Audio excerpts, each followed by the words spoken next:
الذين آتيناهم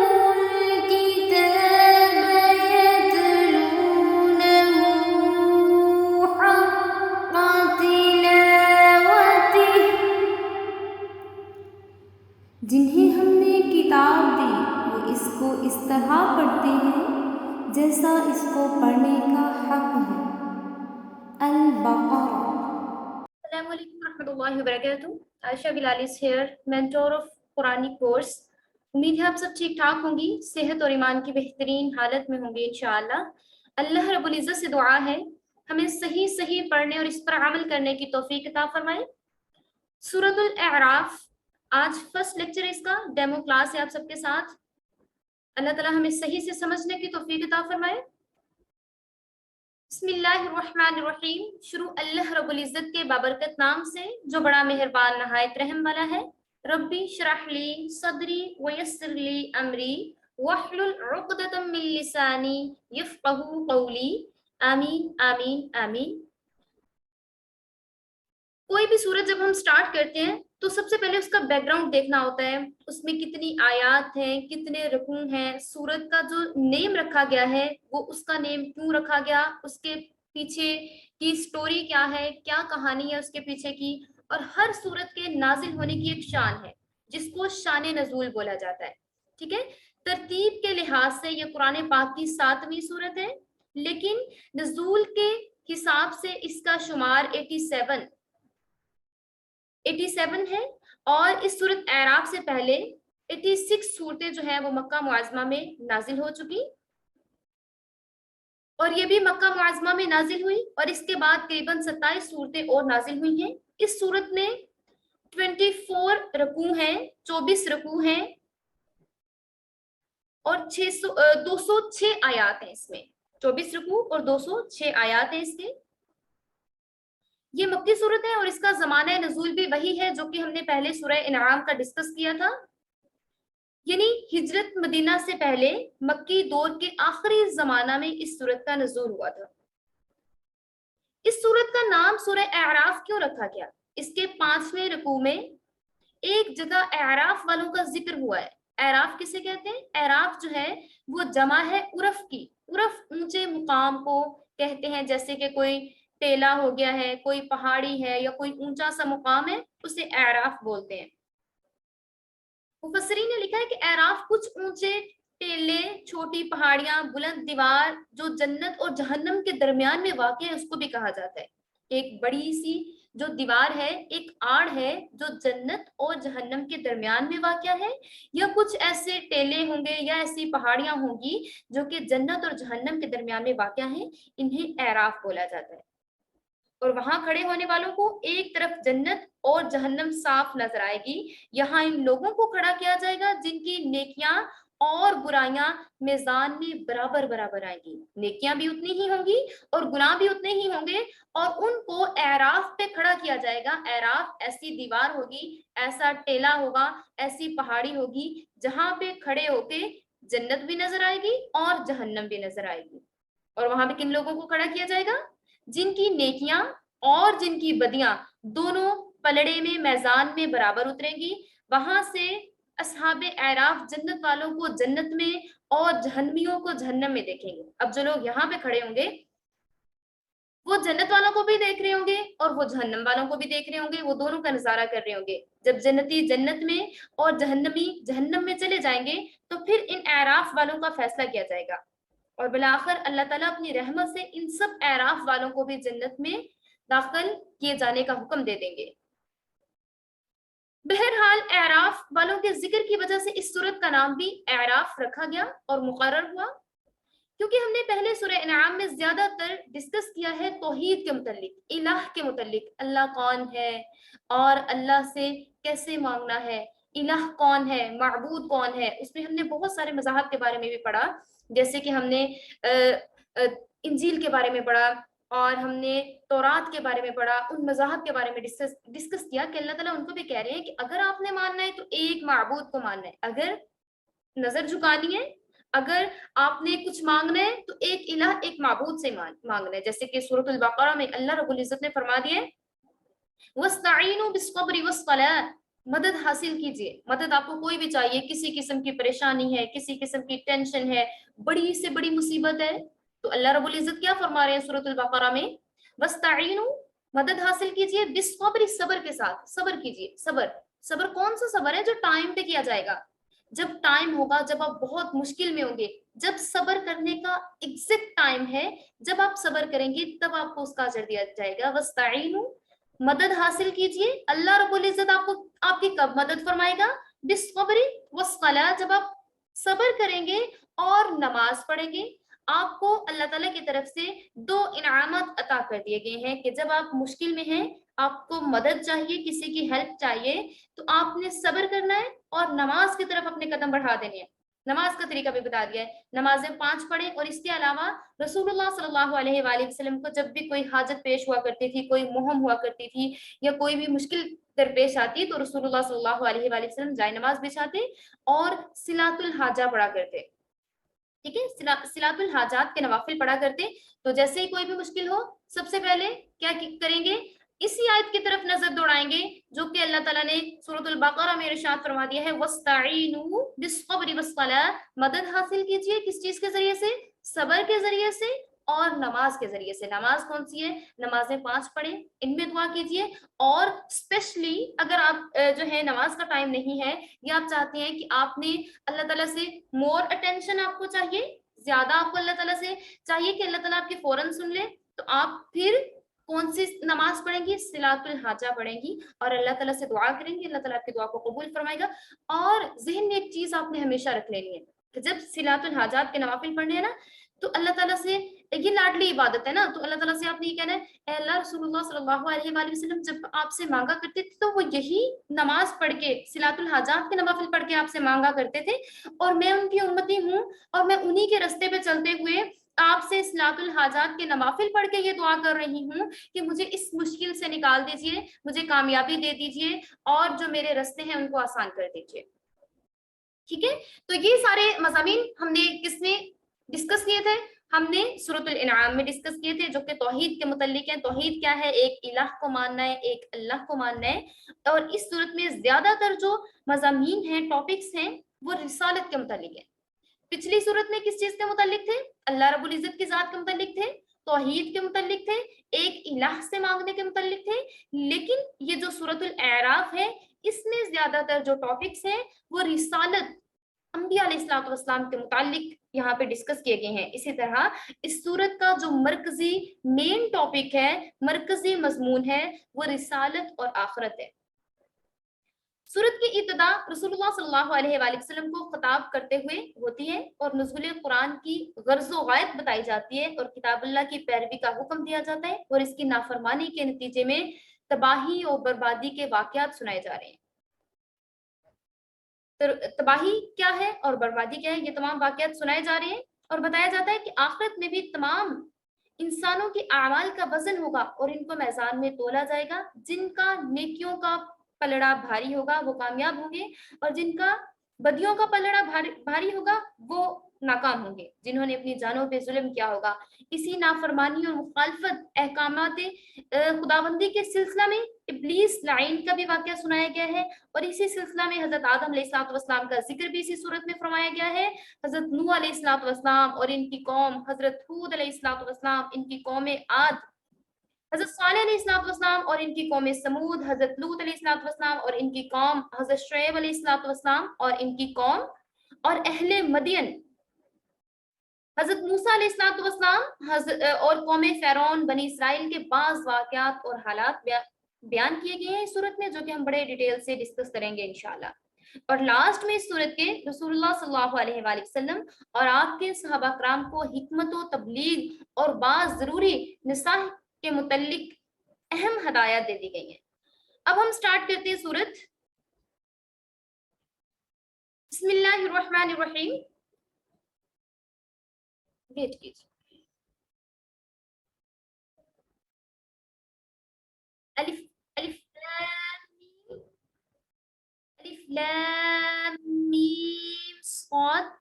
हरूफे मुकत्तिआत। किताबुन, ये किताब, उनजिला, नाजिल की गई है, इलैका, आप सल्लल्लाहु अलैहि वसल्लम की तरफ, फला यकुन, सो ना होइए फी सदरी का, आपके सीने में, हारजुन, कोई तंगी, मिनहु, इससे, लितुनज़िरा, ताकि आपको डराया जाए, भी इससे, व ज़िक्रा लिलमुमिनीन, और ये नसीहत है ईमान वालों के लिए। और ये ऐसी किताब है जो आपके पास इसलिए भेजी गई कि आप इसके जरिए से डराएं, सो आपके दिल में इससे बिल्कुल तंगी नहीं होनी चाहिए, और ये नसीहत है ईमान वालों के लिए। हरूफ मुक़त्तिआत, सूरत के इब्तिदा में अलिफ लाम मीम स्वाद हरूफ मुक़त्तिआत से फरमाई गई है। हरूफ मुक़त्तिआत का डिटेल जो है वो आपको सूरतुल बकरा में भी बताई जा चुकी है, लेकिन फिर आपके साथ थोड़ा सा डिस्कस करती चलूं। हरूफ मुक़त्तिआत, इससे मुराद कटे हुए हरूफ हैं, कता किए हुए हरूफ हैं, और ये जुदा जुदा हरूफ भी इनको बोला गया है मुक़त्तिआत। और बाज़ उलमा किराम के नज़दीक इनका जो मीनिंग है वो अल्लाह ताला ही जानते हैं, और हकीकी मतलब क्या है अल्लाह ताला ही जानते हैं। या अल्लाह ताला के बतलाने से हुजूर सल्लल्लाहु अलैहि वसल्लम को भी इनका इल्म होगा और इन पर ईमान लाना चाहिए। और बाज़ के नज़दीक रसूलुल्लाह सल्लल्लाहु अलैहि वसल्लम इनका मीनिंग जो है वो हमें बताना चाहते थे, लेकिन किसी वजह से इसका मीनिंग हमें नहीं बता सके। और बाज़ के नज़दीक इनका हकीकी इल्म और माना सिर्फ अल्लाह ही को मालूम है। अब इन आयात में जो आपके साथ डिस्कस की गई हैं, रसूलुल्लाह सल्लल्लाहु अलैहि वसल्लम को तसल्ली दी जा रही है कि अल्लाह ताला हर हालत में आपके साथ है। रसूलुल्लाह सल्लल्लाहु अलैहि वसल्लम जब तक मक्का मुकर्रमा में तशरीफ फरमा थे तो काफिरों का बहुत ज्यादा जोर था और मुसलमान थोड़े और कमजोर थे। अहकाम इलाहिया का नुज़ूल जोरों शोर से हो रहा था, तौहीद और रिसालत के मसाइल को दलाइल काहिरा से बयान किया जा रहा था, जोरों शोर से दलाइल दिए जा रहे थे जिनसे मुशरिकीन की दुश्मनी और अदावत और उनकी सरकशियां दिन ब दिन बढ़ती चली जा रही थी, जिससे रसूलुल्लाह सल्लल्लाहु अलैहि वसल्लम को रसूलुल्लाह सल्लल्लाहु अलैहि वसल्लम थोड़े से परेशान होना शुरू हो गए ना। तो तब ये आयात मुबारिका नाजिल हुई और रसूलुल्लाह सल्लल्लाहु अलैहि वसल्लम को तलकीन फरमाई गई कि आप इन कफ़ार और मुशरिकीन की अदावत और दुश्मनी और इनके बेहुदा सवालात से आप तंग ना हो, कुरान करीम की तबलीग में तंग दिल ना हो, बल्कि आप पूरे शरह सदरह, यहाँ पे फीस कदरी का, आपके सीने में हराजुन, कोई तंगी नहीं होनी चाहिए, आप खुले दिल के साथ, आप अपने दिल को तंग ना कीजिए। रसूलुल्लाह सल्लल्लाहु अलैहि वसल्लम को अल्लाह ताला की तरफ से ढारस दी जा रही है, दिलासा दिया जा रहा है, तसल्ली दी जा रही है कि आप बिल्कुल ना घबराइए, बल्कि आप खुले दिल के साथ तबलीग कीजिए और तबलीग में हमतन गोश हो जाइए, हमतन मशगूल हो जाइए, और ये यकीन रखिए कि अल्लाह ताला की अनायतें आपके साथ हैं और अल्लाह आपका मुहाफिज और निगहबान है। कौम की तकलीफ और अदावत से घबराकर तबलीग हो, दावत हक में कोई कमी न कीजिए, और ये किताब आप पर इसलिए नाजिल की गई है ताकि आप इसके जरिए से मुनकरीन को इनके बुरे अमाल के बुरे नताइज से डराएं। अब यहाँ पे बात की जा रही है लितुनज़िरा बिही व ज़िक्रा लिलमुमिनीन, ताकि आप उन्हें डराएं कि अगर आप गलत काम कर रहे हैं, तो अगर आप ईमान नहीं लाएंगे तो आपके साथ क्या सलूक किया जाएगा, अगर आप नहीं मानेंगे इस कुरान को, इस किताब को नहीं मानेंगे, तो आपको कहाँ डाला जाएगा, एक ऐसी आग में जो हमेशा के लिए रहने वाली होगी, दर्दनाक अजाब होगा, वलहुम अज़ाबुन अलीम, और उनके लिए दर्दनाक किस्म का अजाब होगा। सूरतुल बकरा में डिस्कस किया गया है। और इसी तरीके से फरमाया कि आप इनसे बिल्कुल परेशान ना हो और इन्हें बताएं कि ये किताब ईमान वालों के लिए याद दहानी और नसीहत है। और यहाँ अजमत कुरान की तरफ भी इशारा फरमाया गया है और फरमाया गया है कि आपका काम तबलीग यानी मुनकरीन को डराना और मोमिनीन को नसीहत करना है। इत्तबिउ मा उन्ज़िला इलैकुम मिन रब्बिकुम वला तत्तबिउ मिन दूनिही औलिया क़लीलन मा तज़क्करून, आप लोग इसकी इताअत करें जो आपके पास आपके रब की तरफ से आई है, और अल्लाह को छोड़कर दूसरे दोस्तों की इताअत ना करें, उनका इत्तबा ना करें, आप लोग बहुत ही कम नसीहत को मानते हैं। वकम मिन क़रयतिन, और कितनी ही बस्तियां अहलकना, हमने हलाक कर डाली, और कितनी ही बस्तियां हमने हलाक कर डाली, फजाअहा, बस आया उन पर बासुना, हमारा अजाब, बयातन, रात सोते हुए, औ हुम क़ाइलून, या फिर जब वो दोपहर के टाइम सो रहे थे, कैलूला कर रहे थे, फमा काना, बस वो था, दअवाहुम, उनका कहना, उनकी पुकार, इस जाअहुम बअसुना इल्ला अन क़ालू इन्ना कुन्ना ज़ालिमीन, और जिस वक्त उन पर हमारा अजाब आया उस वक्त उनके मुंह से कोई बात नहीं निकलने वाली थी کہ واقعی ہم ظالم تھے۔ اب ابتدائی آیات میں رسول اللہ صلی اللہ علیہ وآلہ وسلم سے ارشاد فرمایا گیا تھا کہ آپ پر کتاب اللہ تعالیٰ کی کتاب نازل کی گئی ہے اور آپ اس کی تبلیغ و دعوت لوگوں تک پہنچا دیں اور آپ لوگوں کے نہ ماننے کی وجہ سے تنگ دل نہ ہو، اور یقین رکھیے کہ اللہ تعالیٰ کی عنایتیں آپ کے ساتھ ہیں اور اللہ آپ کا محافظ و نگہبان ہے۔ اب اس کے بعد جب قرآن کا منزل اللہ ہونا اللہ تعالیٰ کی طرف سے یہ قرآن جو ہے منزل ہونا معلوم ہو گیا، تو فرمایا جا رہا ہے کہ اے لوگوں، تمہارا کام یہ ہے کہ جو احکام الہی قرآن و سنت کی شکل میں آپ کو دے دیے گئے ہیں ان پر آپ چلیں۔ یعنی انسان کو دنیا میں زندگی بسر کرنے کے لیے جن ہدایات اور رہنمائی کی ضرورت ہے، اپنے اخلاق، تہذیب، تمدن، معاشرت کو صحیح بنیادوں پر قائم کرنے کے لیے انسان کو جن اصولوں کا محتاج ہونا ہے، آخرت کی نجات اور ابدی راحت کے لیے، چین کے لیے، زندگی حاصل کرنے کے لیے جو ہدایت اور علم اور عمل درکار ہے، وہ سارے کا سارا علم اور عمل اسی کتاب کے اندر موجود ہے،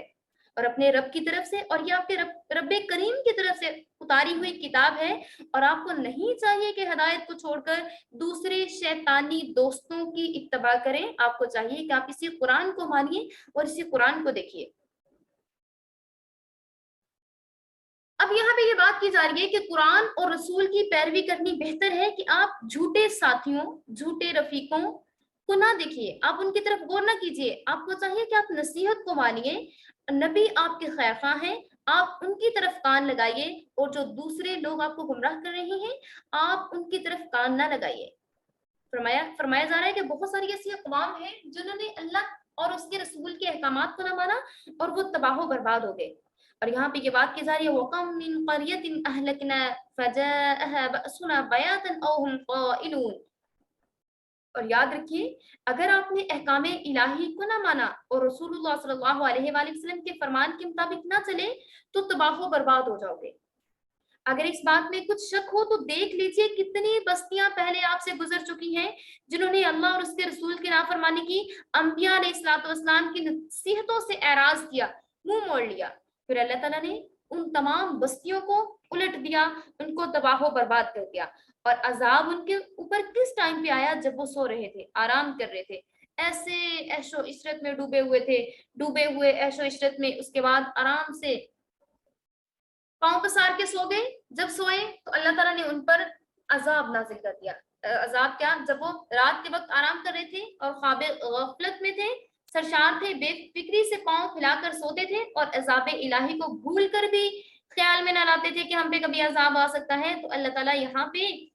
منکرین کو ڈرانا چاہ رہے ہیں کہ دنیا میں امن، راحت، عیش و عشرت پر مغرور نہ ہو، اللہ تعالیٰ تم سے پہلے بھی بہت سی بستیوں پر راحت و آرام کے وقت ان پر عذاب نازل کر چکا ہے، اور غفلت اور بے فکری میں اللہ تعالیٰ نے ان کے اوپر عذاب کو ڈال دیا، یہ نہ ہو کہ آپ لوگ بھی اسی عذاب کا شکار ہو جائیں،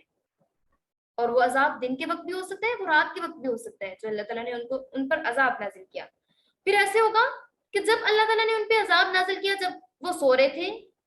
رات کا وقت بھی تھا جب وہ سو رہے تھے، اور دوپہر کا وقت بھی ہو سکتا ہے جب وہ سو رہے تھے، قیلولہ کر رہے تھے، قائلون، وہ دوپہر کو آرام کرتے تھے، تو اللہ تعالیٰ نے پھر ان پہ عذاب نازل کیا، لیکن اس ٹائم پہ ہم لوگوں کے پاس اتنا ٹائم نہیں تھا کہ وہ یہ کہتے، کوئی ایک بات، ایک لفظ سے منہ سے نکال سکتے کہ ہم پہ یہ عذاب کیوں نازل کیا گیا۔ تو یہاں پہ یہ بات کی جا رہی ہے کہ بے وقت اگر وہ لوگ پچھتائیں گے تو ان کا بے وقت پچھتانا کسی کام نہیں آئے گا۔ نیکسٹ آیت، فَلَنَسْأَلَنَّ الَّذِينَ أُرْسِلَ إِلَيْهِمْ وَلَنَسْأَلَنَّ الْمُرْسَلِينَ، پھر ہم ان سے ضرور پوچھیں گے جن کے پاس پیغمبر بھیجے گئے تھے۔ اللہ تعالیٰ نے پھر وقتاً فوقتاً پیغمبروں کو بھیجا، انبیاء علیہ الصلوۃ والسلام کو بھیجا کہ وہ آئیں، وہ جائیں، لوگوں کو دین کے اباؤٹ گائیڈ کریں، لوگوں کو اسلام کے اباؤٹ گائیڈ کریں، کیونکہ جتنے بھی دین تھے، جتنے بھی ادیان تھے، وہ سارے کے سارے انبیاء علیہ الصلوۃ والسلام جتنے بھی آئے تھے وہ سارے کے سارے ایک اللہ کی طرف بلانے والے تھے، ایک الہ، ایک معبود کی طرف بلانے والے تھے۔ تو یہاں پہ یہ بات کی جا رہی ہے تو ہم ضرور انہیں کہیں گے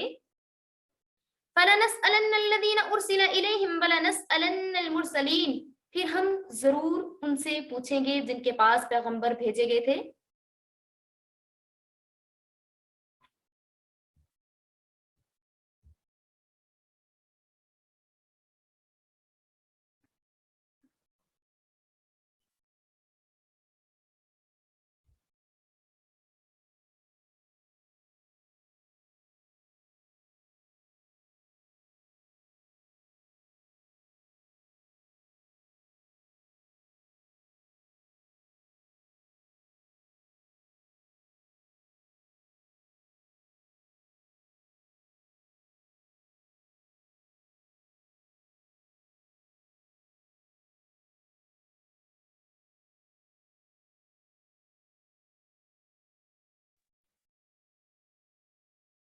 فَلَنَسْأَلَنَّ الَّذِينَ أُرْسِلَ إِلَيْهِمْ وَلَنَسْأَلَنَّ الْمُرْسَلِينَ، پھر ہم ان لوگوں سے ضرور پوچھیں گے جن کے پاس پیغمبر بھیجے گئے تھے، اور ہم پیغمبروں سے ضرور پوچھیں گے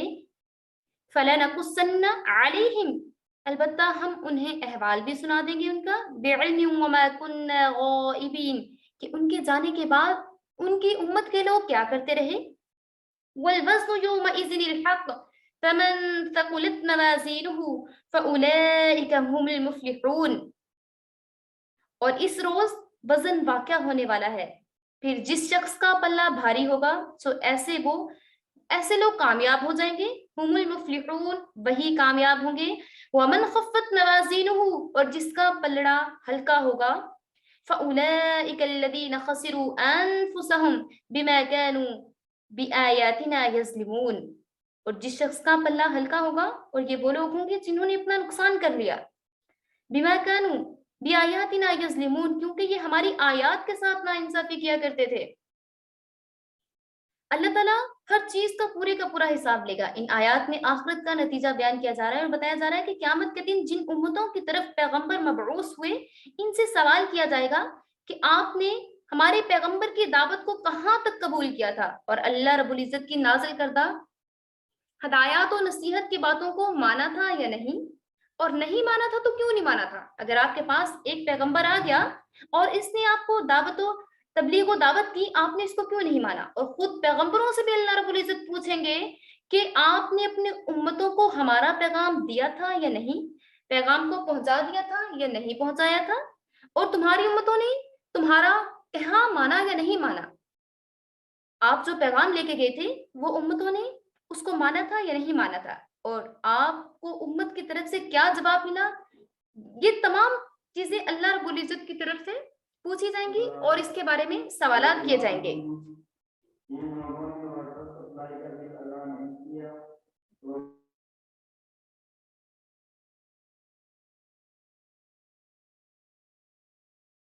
اسی طریقے سے اللہ رب العزت ہر انبیاء علیہ الصلوۃ والسلام، ہر نبی سے پوچھیں گے کہ کیا جو آپ کو ایک کام دیا گیا تھا دعوت کا، تبلیغ کا، آپ نے اس کو کس طریقے سے پہنچایا، اور آپ کی امت نے اس پہ کس حد تک عمل کیا، اور آپ کے آنے کے بعد آپ کی امت اس پہ عمل کرتی رہی یا نہیں کرتی رہی، ہر چیز کے بارے میں سوال کیا جائے گا۔ اللہ تعالیٰ خود تمام واقعات اپنی ذاتی علم سے بیان کر دیں گے، یعنی کسی کا چھوٹا بڑا قلیل و کثیر عمل یا ظاہری و باطنی حال اللہ تعالیٰ سے پوشیدہ نہیں ہوگا۔ اللہ تعالیٰ اپنے علم سے تمام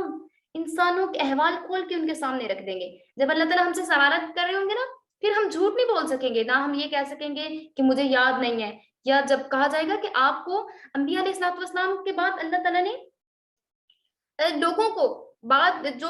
علماء کرام ہیں ان کو لگا دیا اس کام کے لیے کہ آپ نے اس کے دین کو لوگوں تک پہنچا دینا ہے۔ جب ان سے پوچھا جائے گا نا کہ آپ کے پاس کوئی ہدایت لے کے پہنچا، آپ کے پاس کوئی دین کی بات لے کے پہنچا، پھر کوئی جھوٹ نہیں بول سکے گا کہ نہیں مجھے تو اس چیز کا علم ہی نہیں تھا، مجھے تو کسی نے انوائٹ ہی نہیں کیا، مجھے تو کسی نے قرآن کی طرف نہیں بلایا، مجھے تو کسی نے حدیث کی طرف نہیں بلایا۔ اللہ تعالیٰ پچھلے اگلے تمام کے تمام احوال کھول کر سامنے رکھ دیں گے، اور تمام واقعات یاد آ رہے ہوں گے، اور کوئی بھی جھوٹ نہیں بول سکے گا، اور اللہ تعالیٰ سے کوئی بھی اس طرح نہیں کہہ سکے گا، کسی کو مکرنے کی بھی گنجائش نہیں ہوگی۔ پھر سب کے اعمال تولے جائیں گے، اور اس روز اعمال کا تولا جانا بالکل حق ہے، اس میں شک و شبہ کی گنجائش نہیں۔ جس کے تولے ہوئے اعمال بھاری ہوں گے، نیکیوں کا پلڑا جھکتا ہوگا، بھاری ہوگا، وہ کامیاب ہو جائے گا۔ اس کے لیے یہاں پہ لفظ استعمال کیا گیا ہے فَمَن ثَقُلَتْ مَوَازِينُهُ فَأُولَئِكَ هُمُ الْمُفْلِحُونَ، وہی کامیاب ہے جس کا پلہ بھاری ہے، جس کا پلڑا بھاری ہو جائے گا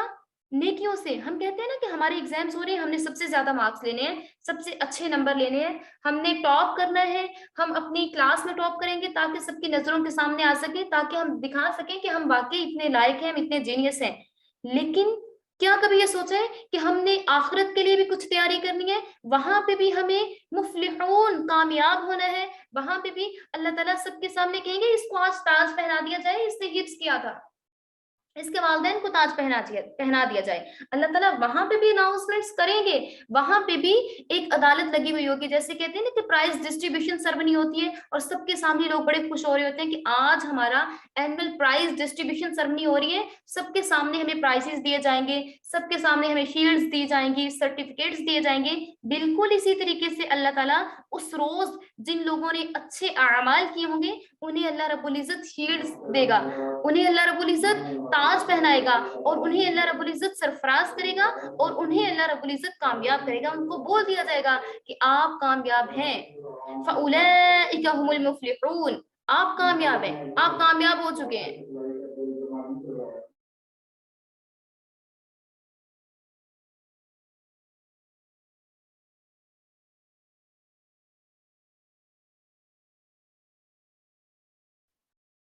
इसके बाद उन लोगों की बात की जा रही है, वमन खफ्फत मवाज़ीनुहु फउलैइका अल्लज़ीना खसिरू अनफुसहुम बिमा कानू बिआयातिना यज़लिमून, जो आयत को झुटलाते रहे, जिनका गुनाहों का पल्ला भारी होगा, जिनका गुनाहों का पल्ला झुक जाएगा, तो फिर उन वो, क्योंकि वो खुद भी जुल्म कर रहे होंगे ना, उन्होंने हमारी आयात के साथ नाइंसाफी की, आयात को झुटला दिया। जब उनको बुलाते रहे कि आप दावत हक की तरफ आ जाइए, आप कुरान की तरफ आ जाइए, आप इस्लाम की तरफ आ जाइए, उन्होंने इग्नोर किया, तो उस टाइम पे भी अल्लाह ताला उन्हें कहेगा कि आज के दिन आपको बताया जा रहा है कि आपकी जगह कौन सी है, जहन्नम की जगह आपकी होगी और आपने वहीं पे रहना होगा। एक हदीस में हुजूर सल्लल्लाहु अलैहि वसल्लम ने इरशाद फरमाया कि क़यामत के दिन मजमा के सामने मेरी उम्मत में से एक ऐसे शख्स को पुकारा जाएगा कि इसके गुनाहों के 99 अमाल नामे खोले जाएंगे, जिसमें से हर एक इतना बड़ा होगा जितनी दूर तक उसकी नजर पहुंचेगी। फिर अल्लाह ताला की तरफ से हुक्म होगा कि तुझे इसमें से किसी चीज से इनकार है या नहीं, या लिखने वाले फरिश्तों ने तुझ पे जुल्म किया है? तो वो शख्स जवाब देगा, परवरदिगार आलम, ऐसा कुछ भी नहीं है, मैंने अगर अल्लाह ताला फरमाएंगे अच्छा फिर मुझे वो बात बताइए कि किस चीज ने आपको नेकी से रोके रखा, वो शख्स खौफजदा होकर कहेगा, परवरदिगार आलम, ऐसा कुछ नहीं है, मुझे किसी चीज ने नहीं रोका। इस पर अल्लाह ताला फरमाएंगे कि तेरी एक नेकी हमारे पास है, आज तेरी हक तलफी ना होगी, इसके बाद एक छोटा सा कागज जिसमें कलमा ला इलाहा इल्लल्लाह मुहम्मदुर रसूलुल्लाह लिखा हुआ होगा निकाला जाएगा और वो शख्स अर्ज करेगा, परवरदिगार, ये कागज का टुकड़ा जो है ये सामने किया है, हकीकत क्या ये हकीकत रखता है? फरमान होगा कि ए शख्स, आज तुझ पे जुल्म न किया जाएगा। फिर वो कागज एक पल्ला में और कुल उसके आमाल नामा जो होंगे, जिनकी मैंने बात की कि 99 आमाल नामे जो होंगे वो दूसरे पलड़ा में रखे जाएंगे और आमाल नामों का जो पलड़ा जिसमें ला इलाहा इल्लल्लाह मुहम्मदुर रसूलुल्लाह लिखा गया होगा वो नीचे झुक जाएगा। मींस के अल्लाह ताला जिसको चाहेंगे उसकी एक नेकी के इवज, उसके एक कलमा पढ़ने की वजह से भी अल्लाह ताला उसकी मगफिरत फरमा सकेंगे, अल्लाह ताला उसकी मगफिरत फरमा देंगे। इस हदीस से यही मालूम होता है कि एक वजन तो क़यामत में ईमान और कुफर का होगा, जिससे मोमिन और काफिर में फर्क होगा। साथ ही कुरान पाक की दूसरी आयत से मालूम होता है कि अच्छे और बुरे अमाल का भी वजन होगा और बाज़ अहादीस में इसके नेक और बद अमाल का वजन किया जाना भी जिक्र है कि अल्लाह ताला दोनों का वजन करेंगे। और क़यामत में अल्लाह ताला एक एक चीज को नाप तोल के देंगे, किसी के साथ कोई कमी बेशी नहीं की जाएगी। वलक़द मक्कन्नाकुम फिल अर्ज़ि वजअलना लकुम फीहा मआयिश क़लीलन मा तशकुरून, और बेशक हमने आपको जमीन में रहने की जगह दी और हमने आपके लिए जमीन में जिंदगानी का सामान पैदा कर दिया, लेकिन इसके बावजूद आप लोग शुक्र अदा नहीं करते। क़लीलन मा तशकुरून, बहुत थोड़े हैं जो शुक्र अदा करते हैं। अब देखिए, सबसे पहले शुक्र अदा करने के लिए यही चीज है कि अल्लाह ताला ने हमें मुसलमान बना दिया, ठीक है, अल्लाह ताला ने हमें रसूलुल्लाह सल्लल्लाहु अलैहि वसल्लम का उम्मती बना दिया। तो यहाँ पे ये बात की जा रही है कि हमने आपको जमीन पे रहने के लिए जगह दी, आपके लिए जिंदगी की आसाइशें रखी उसमें, इसके बावजूद आप शुक्र अदा नहीं करते। आज हमने आयत नंबर 10 तक पढ़ा। अल्लाह रब्बुल इज्जत से दुआ है हमें अमल करने की तौफीक अता फरमाए। व आखिरु दावाना